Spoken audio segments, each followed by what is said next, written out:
I'm taking on a huge undertaking for this video. I am building a giant zoo for every Lego animal I own, and then I'm murdering them with natural disasters.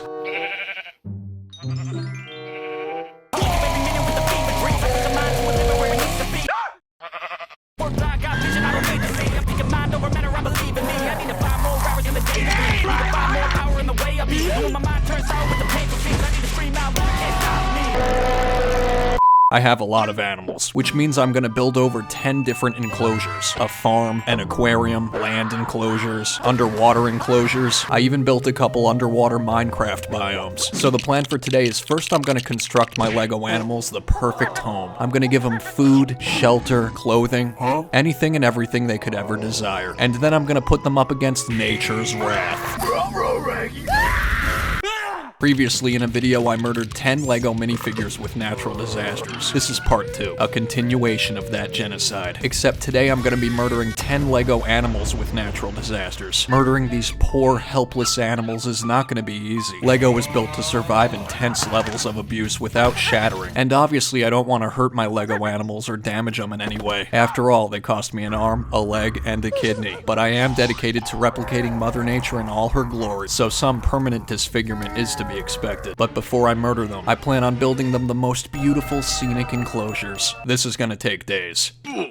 And while I'm building, keep an eye out for these 3 adorable Lego monkeys that I've hidden somewhere throughout this video. Good luck. This is Mr. Krabs. He lives underwater with some fishy-looking friends. I'm gonna master build the entire coral reef, a sandy sea floor with some bits of coral sprinkled in. I even added some greenery. And to make the coral reef look like it's actually underwater, I added a blue plate on top held up by some invisible bricks that you can barely tell are there because of how transparent they are. Mr. Krabs is thriving in this environment, but would he still be thriving when coming face to face with a natural disaster? Heat waves have become a commonplace in today's day and age. What would happen to Mr. Krabs if the water temperature kept rising? What if the water was to reach its boiling point? I honestly don't know what's gonna happen to Mr. Krabs, if anything at all. A few moments later. God. There is a Minecraft coral reef set out there in the world. It exists. It's a thing. But honestly, it's kinda tiny, kinda lame. I think I can do better. I made it so that there's different levels of elevation in my sand, just trying to make it look as close as possible to the coral that you'd find in Minecraft. I also added some greenery and several sea animals. A dolphin, some sharks, an octopus, a sawfish. I kinda went crazy and might have added a little too much wildlife. At this point, I don't know if it was screaming Minecraft, so I drowned a creeper as well. I know it's looking like a lot, but here's the thing. Nature has ebbs and flows, not everyone survives. What would happen if a couple of these animals were to get flooded by some acid rain? This is a glass of acetone, and this is a glass of Lysol. Bruh. They're chemicals, therefore it's kinda like acid rain. The starfish gets the acetone and the dolphin gets the Lysol. I am gonna let them sit in this acidic flood for a bit and we'll see what havoc this wreaks. Full disclosure, I tried the acetone in a previous video, so I know the acetone will completely deteriorate Patrick. But I'm curious to see if the Lysol will do the same. And if so, who will deteriorate faster? I'll check on them in a bit, see how they're holding up. Old MacDonald had a farm and on that farm he had a barn. Wow. Old MacDonald's got a very bustling farm, but not for long. NASA's predicting a large asteroid impact could be in Earth's future. And you know what they say, better now than never. So I'm aiming this asteroid directly at Old MacDonald's farm. That didn't cause nearly enough destruction for my liking. To more accurately reflect the size and pressure and impact of a true asteroid, I'm gonna run over this horse with my car. Yes, sir. Hopefully this won't burst my car tires or anything because I really don't have the time to go get them fixed today. I heard something. I don't know if you ran it over. Hey, let me. Oh yeah, it doesn't look like you did. Let me back over.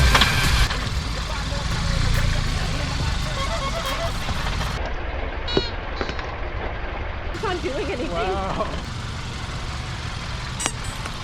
Nothing. Nothing. Wow. Indestructible, man.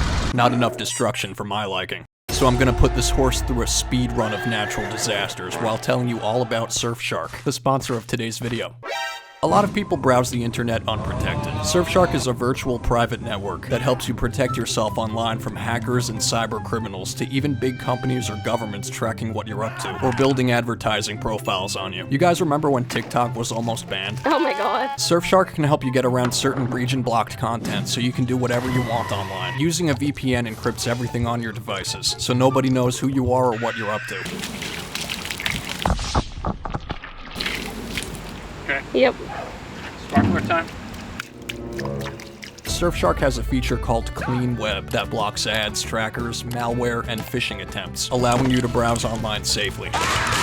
And it's risk-free with Surfshark's 30-day money-back guarantee. Try it out. If it's not for you, your money back. If you use code GraveyardLoon, you'll get an extra 3 months free. Link is in the description. Thank you, Surfshark, for sponsoring today's video. Moving on. This is one of my absolute favorite Lego animals that I own. His tail wags back and forth and his mouth can open and close. Very realistic. What's not to love? For his enclosure, I made a swampy habitat with some greenery off to the side. I even added windows to really complete the animal watching experience. But wait, what if a volcano were to erupt? Would our little alley croc be able to survive a volcano? Let's find out. I could build a volcano out of dirt and then do a Coke and Mentos or elephant toothpaste experiment to make it erupt, but I've already been there, done that. Plus, that's not as deadly as I want. So instead, to experience the heat levels of a volcano, I'll be putting Alley Croc into the oven and see how he holds up.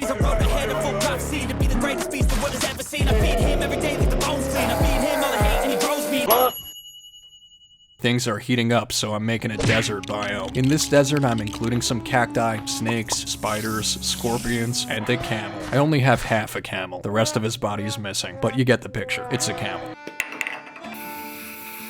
I think these are usually used to make creme brulee, but in this household we don't know how to make creme brulee. So instead I'm using this blowtorch to reenact a wildfire. I've still got quite a few zoo enclosures to get through and quite a few Lego animals to torture, so moving on. Next up is a safari adventure. I modeled it after one of those open safaris, where the animals roam freely and you can drive around in your Jeep and interact with the animals. There's a lot of animals on this safari. Some are custom builds, so try to keep an open mind. We've got birds and parrots, lions, frogs, giraffes. I thought they turned out pretty cute. Please leave a like for my efforts. We've got cursed zebras. Sorry if that scarred you. There's also an elephant, a whole army of monkeys.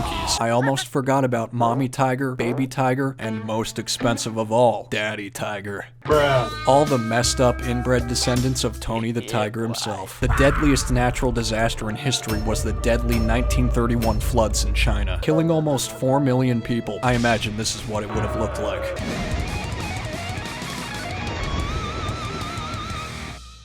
Mickey Mouse himself introduced the worst natural disaster of all, the bubonic plague. I wasn't sure how to represent the bubonic plague in Lego, so I just made it rain some bleach on a monkey. The bleach didn't do anything, so I'm melting this monkey again.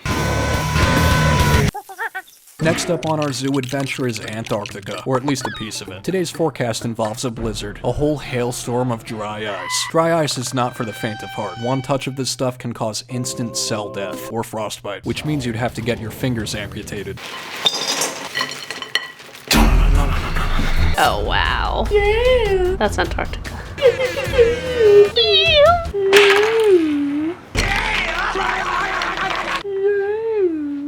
I built an aquarium. I feel like no zoo is truly complete without an aquarium. I included several transparent windows so that you can stare in awe at all the exotic marine life. Now I'm throwing the exotic marine life down a hill to simulate a mudslide. I built this Minecraft lush cave entirely out of Lego. I let some of my aquatic animals get situated in their new dwellings. Our dolphin friend came out pretty good. Looks like he survived. Same can't be said for Patrick, though. I wanted to simulate a meteor strike with a hydraulic press, but the problem is, hydraulic presses can cost hundreds to thousands of dollars, so instead I'm using an alternative method. Don't forget to subscribe and protect your online identity with Surfshark. Link is in the description.